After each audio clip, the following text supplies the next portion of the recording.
That is play. All right, we're here in Virosa Penna, just checking. Do you want to? No, it's up to you, love, if you'd like to go up, but I think we hope nobody else will come. Yeah, I know. Okay. Okay, we're recording, good. So Eileen, why don't you just tell me what your earliest memories are of Ballyhernan. Oh, my goodness. They are very, very mixed, in actual fact, because I do have very happy early memories. Yeah. I remember the family together, I remember my father, and I remember the little children like Andrew and Edward. And I remember having nice Christmases and going out and getting the holly, picking the holly to put around the mantelpiece to make it look, we loved that. And my mother baking fruit bread, for Christmas, because we didn't have a shop to buy cake or anything, so my mother used to make it. And it was just a lovely time, and waking up to find out that Father Christmas, we called him Santa Claus, had been, because we'd hang a stocking over the mantelpiece with a great big open fire. And he used to come, and we used to wake up in the morning and rush downstairs to see if he had been. And if our stockings had things in them, take them back up and get into bed beside Mother. And see what was in our stocking, and we used to get so excited. I've got this, and I've got this, and I've got a pencil, and I've got a colouring book, and I've got a storybook. I do remember that. It's been absolutely lovely. And my mother was so excited for us, even though she did it all, So that's really one of my happy memories. And tell me what you remember about your mother. Oh, I just remember her, strangely enough, I think it was a bit of a block out on my side, because for a long time I couldn't remember very much at all. And I think it was my way of just not wanting to remember. I couldn't remember what she looked like. I couldn't remember hardly anything at all about her, because I think I was so upset when she did die, and I was 14, which is an impressive sort of age anyway. And I just thought it was so unfair. She was a very kind person, very gentle person. And this is what everybody will tell me as well, the people who knew her from when she was very young. She was a gentle, quiet person. I never, ever remember her shouting at us or smacking us when we were children, which in those days was probably quite something. Yeah. So really, I just had very happy memories, very happy. And what do you remember of your father? I don't, because he died when I was 9, and I remember I used to sit on his lap, excuse me, and he would read. We used to read together, and he was the one who taught me or started me off doing crossword puzzles. And we used to do them together, and he helped me to do a grid and do the small crossword puzzle when I was quite young, and send it to a newspaper. Whether I got anything, I can't remember. But we used to do the crosswords together. I remember he used to go down in the horse and trap to the Moss Peat things, really, to see who was working there, and he used to take me with him. And it was really nice. And a lot of the people who worked down there would give me money, because that was an Irish thing to do, and they would give me either half a crown or a shilling piece or 2 shillings, and I would come back and hide it, because it was a stone wall running down by the side of the house, and I didn't want anybody to find my money. So I would take up a stone and put it underneath, and then I would forget where I put it, so I never got it back. I had good memories of him, but he was so ill when I was quite young. And I remember he walked with a limp, because he had quite a bad injury to his leg, which I think was sustained by gunshot wounds during some sort of uprising or another, because I think he was into politics.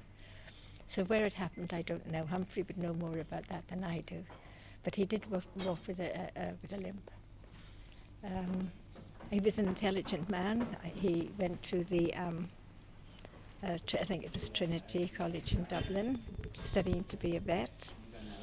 And he had one brother called Charlie, or Charles, and he unfortunately got killed in an accident. Do you remember him at all? No, I don't remember him at all, because he was before I was really born. And he went down to, but he died, so my father had to give up his studies at university and come back and run the farm. And he was never ever cut out. This is how I see it anyway. He was never really cut out to be a farmer. He was more an intellect, more a socialite, and his friends were sort of like journalists or the local MP, whose name was Neil Blaney. I always remember that. And he used to write, I told you, an article for the Irish Times, and he read a lot. And we were the only ones in the whole area, which was pretty remote anyway, who had a radio, and it was quite a big radio. We used to have to take the batteries over to this house to be charged. And he used to sit there and listen to the radio, because it was when the war and all that sort of thing, Germany and Britain. And we'd make a sound while he was listening to the news on the radio. If we did, all he had to do was to just turn around and look at us. Not a word was spoken. All he had to do was just look, and we would behave ourselves. He was just like that. And unfortunately, when he did become very ill, and he died. And what was your life like after he died? You were only 9. I was 9. I remember the day of the funeral, because it was quite a big affair, and When the Chrissy had wakes in Ireland, and I remember again our house being full of people, and I can't see that it was any different in a way. I suppose it may have been, but I really don't recall it being much different. I think it carried on roughly in the same sort of way, because he hadn't been doing very much for some time anyway, and it wasn't as if he was going to business or running business or anything. So it was just, I think it was just a continuation of the whole, really. And do you remember when your mother died? You would be 14. Yes, that was a tremendous, awful thing, awful. She hadn't been well. She hadn't been well for some time, and she had suffered a lot over the years with asthma. And she must have been a lot worse than we thought she was. And she said she was going back home for a few days, for a week or whatever, and she would take Pat with her because he was the youngest at the time. And she was going back over to his house in Wright-Howard that we went to today, which was her birth home, where her mother and father had been. And she was just going back over for a few days, as we thought. And we were going to join her, like Chrissy and myself and Bede, the next day. And then the next morning, I remember my cousin Annie Field coming and telling me that my mother had died. And I just did not believe it. I did not believe her. So we drove over to Wright-Howard. Who would drive you over? It was our cousin, one of the Fields from Bede, who was a cousin who had a car. And he drove us over there. And all the way, it was quite a long drive from where we were in Ballyhale and over to Wright-Howard. So I just did not believe it. I refused point blank to believe it until we got there. And then we went into the house. There was a lot of people there. And the little room, as you went in, it's only like a small cottage-type bungalow. And there's a room going up to as you go into the hall, there's a room going up to the left, then the sitting room, and then another one going up the side. And she was in that first room, and she was laid out there. And that's when I went in and saw her. And that's how I had to believe it. And it was just, to this day, it was just awful, absolutely awful. And then they had this break, which they do, and the house was full of people again, and you didn't really get a chance to, I didn't know what was happening. Children were ignored very much, in those days. We weren't told things, we weren't confided in, or, I don't think given support enough, emotionally, anyway. And then on the day of the funeral, he was in her coffin, which they built into the sitting room, the little sitting room. And we had to come out, all of us children, like Pat and Chrissy and myself, and possibly Dee, I don't remember, I know I did. And we had to kiss her goodbye in the coffin. And that again to me was a cruel thing to have done. Because it's a memory that stays with you. Instead of having memories when you were happier, you had this awful memory of seeing her again and having to kiss her goodbye before the nail in the coffin lid. And it was a cruel thing to be done as to a child. And that's how I remember. And then I remember going to the funeral and being in the church in front of royalty and sitting there, and the priest was giving a talk, as they do, eulogy, or whatever they call it, and he said, he was saying certain things, and the one thing that stuck in my mind was, he said it was God's will. And I thought, if that's God's will, then I don't like God. And that just stuck in my head at that minute at her funeral. And for some reason, in many respects, it did change my attitude to God, to religion, to being a strict Catholic and everything, and to praying. And I did. I started having many doubts.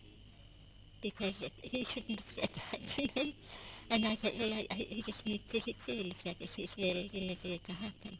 But that was, I suppose, the priest's way of trying to maybe play papers. I don't know. But it made a big difference to my life in that respect, when it came to believing in religion. It did. Yeah. And do you remember what happened after that? Because Breed would have been, 16? Yes, Breed was 14, she was 4 years older than me, 15, 16, 17, Breed was 18 then, wasn't he? We came back after the funeral, we went into Auntie Hannah's, which was lived in that little house behind us, and I think we had something to eat, I don't know, I can't remember, there was no details. We went back over to Ballyhen and to the house, and I think it was Humphrey, I don't know who else was there, and we went over to do some tidying up bits, because the bed hadn't been clothes were everywhere. We tidied up a bit, and because the next day we were coming over with Humphrey to England, and because it wasn't anyone to go to, really. I mean, poor Aunt Abby Hannah couldn't have had us in. She had a big family in this small house anyway. Was that at Newton Cunningham, her house? No, it wasn't then. She had moved to Newton Cunningham then. It was a little place behind us called Uppertown. Uppertown? Yeah. Mm-hmm. And it was only a small house, very small. And she had a big family. Literally it was a small cottage house, So Humphrey took us, my Chrissy and Pat. We're going over to Scotland to one of my mother's sisters.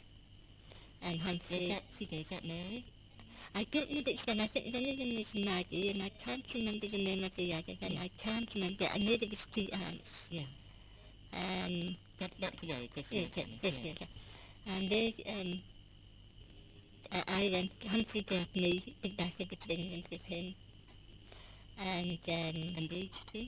No, Breed was old enough to do her own thing, because she was 18, so she, Humphrey brought me with him, and he had days with a lady called Mrs. Bond in Birmingham, and Erdington in Birmingham, and she had other lodgers there, men.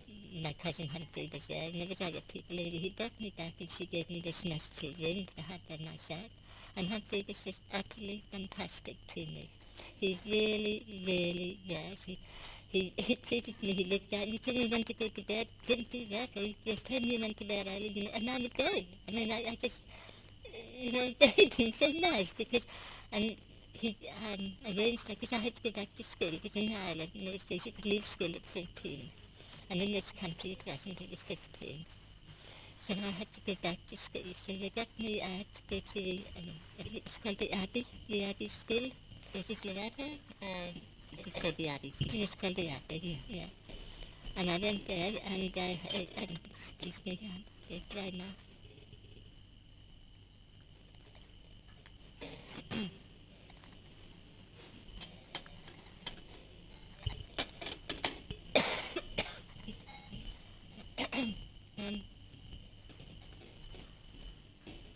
So you went back to school? Yeah, I went back to school, and because I felt very lost, because it was so different to our little school in Cashel, so different. And I was completely lost with everything, the lessons and goodness knows what. But I quite enjoyed it. The master was very good to me. I can't remember his name. But he was very nice. And I got a very good report, because when I had to give it to somebody when I was going for my first job. And he wrote, and I remember the words to this day. It was, Eileen is a quiet, mannerly, orderly girl, who at all times is keen to please, a good worker, and can be relied upon to do her job well. Now, Anne, after all these years, it must just nobody's ever praised me maybe in my life before, and I thought that was lovely. So that was my leaving report from school.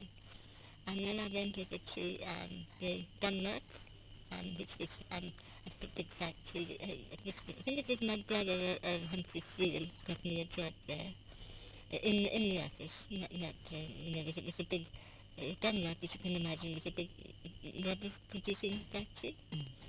And I got a job there as like a junior, and I used to take the mail around one office to the other, just a junior. In some ways, I was supposed to be a clerk, junior clerk. And from there on, I did quite well there. And then I left there, and I beg your pardon, it wasn't a Dunlop, that was the GEC, the General Electric Company. Afterwards, I went to the Dunlop. It was the only two places I liked. And I did an office job there where they taught me like a computing thing. It was concomitant, where you had cards which you put into a machine and you press buttons in the middle holes in the cards, the ones I mean. A forerunner of a computer, I suppose. Not very much a forerunner. And I did that there. And then I took up nursing when I was 18. I went to live with my sister Sheila in Salisbury, and for quite some time actually, and she was marvellous as well. How long did you live in Salisbury? I was with Sheila. I lived with Sheila for quite a little while actually, because I was there with Sheila in actual fact off and on. I mean, I was there when you two were little, when Kathleen and Anne were very little. I was there, and I used to take you out for walks, and so I spent a lot of time with Sheila, a lot of time. And where did you study nursing? And then I went to Salisbury General Hospital, and I took up student nurse training.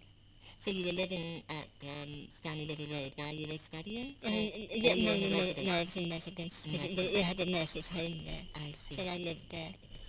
And then I didn't completely finish my SLM training because I did most of it, but I met Ray.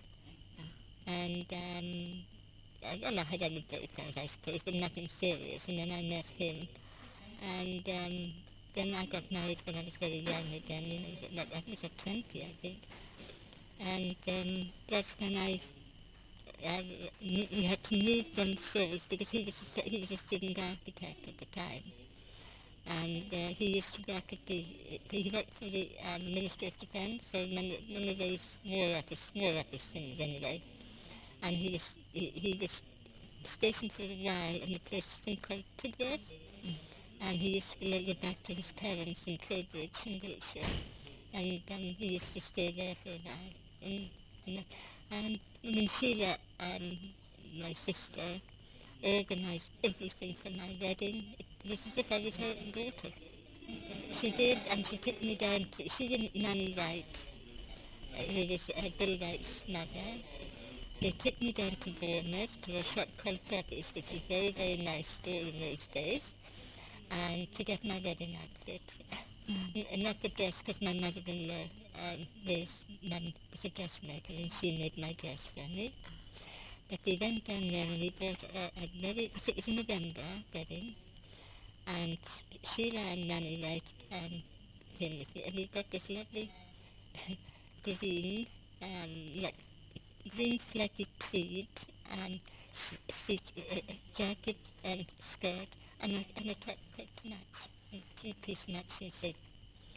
And then we went to a little shop in Salisbury and bought a little hat for my head. This was going away outfit. In those days you didn't dress up to going away. Yes. And this was a little shop up near the close in Salisbury by the cathedral, where I bought this little hat. And then we got married, as I said. We went to London for only a few days honeymoon, and we stayed at the, I did mention it this morning, we stayed at the Cumberland Hotel. And then came back after that, and where did we stay? Oh, yeah, we rented a cottage in a place called the Rises. And it was a very, very old cottage attached. In actual fact, I think it was like a lodge cottage who belonged to the gardener, because it was attached to this great big house. And it was damp, it was cold, and it was awful. And the only heating was just a small coal fire in one room. And we went into the dining room, and I remember the carpet was so damp that it stuck to the soles of your feet. It was mildew, I suppose. It was an awful place. Awful place. So what date were you married? We were married on the 27th of November. And don't ask me when, because it was, What year, do you remember? oh God, it was 19, we'll have to look that Yeah, up look and it tell up. you, yeah, because Yeah. I've forgotten really. It was 1950 something anyway, because Graham was born in 1957, so it must have been about 50. I was married 3 years and he was 57. It must have been about 53 or something like that, I would think, but I can't unless I look. Yeah, that's okay. I've never had a good memory for dates, for numbers and dates. Yeah, So, yes. but, And just getting back to Bernard, do you remember Andrew and Edward very well? oh, I do. I remember little Andrew, the younger one, very well, because he was 6, wasn't he, I think, when he died. And he was gorgeous. He was a lovely little chap. I used to play with him a lot. I do remember that. Yeah. And I used to take him out with me, and yeah, I do remember him. Little Edward, I don't remember. I remember him obviously, but I don't remember as much as I do about Andrew. He was a much more, he was a different little fellow. He was quite, as I remember him, quite a delicate and gentle little fellow, little chap. Mm-hmm. Um, And do you remember your grandparents, Andrew and Ellen? Oh, I do, yes, I do. I used to go and stay with them during school holidays sometimes, because I was very fond of my grandmother. It was, her namesake, I was named after her, and yes, I do remember them, because I used to stay there, and then I would get homesick after a few days, and I just would want to go back home, because they used to spoil me hopelessly, and my grandmother Ellen used to, every night when I went to bed, she would have a little present under the pillow for me.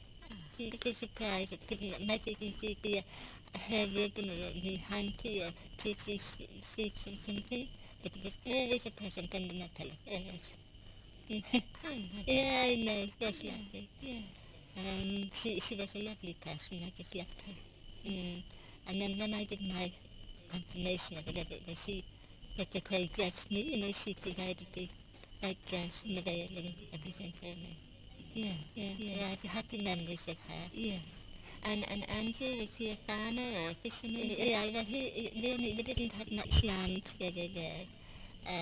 It was more like a little fisherman's. It was a little village with just a few houses, and they didn't have much land. I think they probably just had enough. I don't remember exactly. Just to, maybe have a little crops like potatoes or something. Yeah.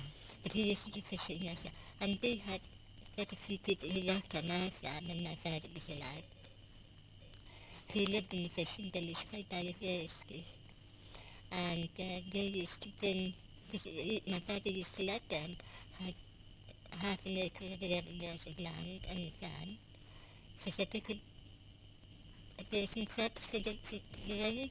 Potatoes maybe or whatever they grew, I don't know, I can't remember, I was too young. And then they would bring fish, they would go fishing, and they would bring this fresh fish up to our house. Yeah, and I do remember that. I remember the chap coming one day with a sack over his shoulder, and it was all over the place, and it frightened me, and he brought a fresh lobster. I didn't like to see the sack moving around, something in the sack moving around. But yeah, I mean, I used to bring lovely fish, and then we had more or less self-supporting on the farm, in those days anyway. We had grew all our own crops, so there was no, and we had hens to produce the eggs, and we had we had ducks, and we had geese, and we had cows, so we had our own milk and everything. And we used to make the butter, a churn. We used to, I think sometimes it wasn't, I can't remember too much about it, but I know that butter was always like a home, we had this, it was the old-fashioned churn. There's a hole in the middle of the thing, and this thing is to stand pumping it up and down until the cream separated away from the wheat, or away from the, whatever you call it, Yeah. And I remember meeting Big Sheila and Biddy and William. Yeah. And there's son called Huey. And did they work at Ballyhone? Yeah, they used to work at Ballyhone. Yeah, they did. They used to work on the farm, and then Big Sheila used to work a lot in the house. And Biddy was a funny one. She was a bit sly. She would come up. I remember she would come up and she would be saying, "No, I don't want anything. No, thank you." With one hand, and she'd be taking it with the other. One of these people, she wouldn't be come out straight and say, "Well, that's lovely, thank you." She would say, "No, that's, I don't know, but that's what she was like." But Big Sheila was a lovely person, very, very nice person.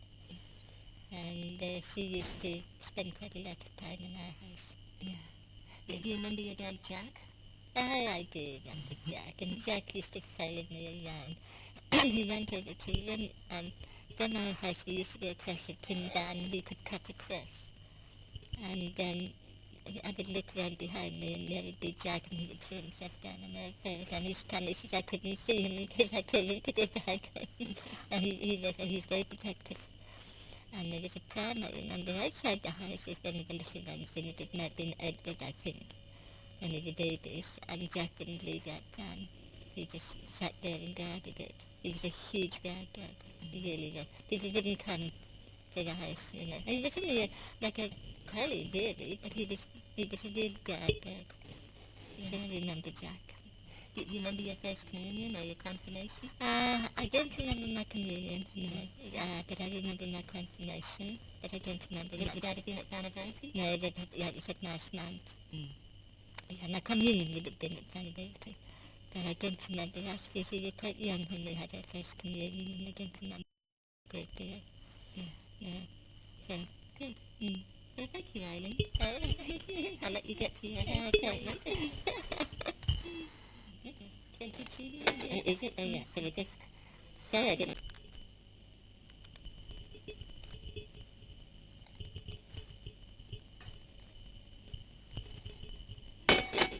That was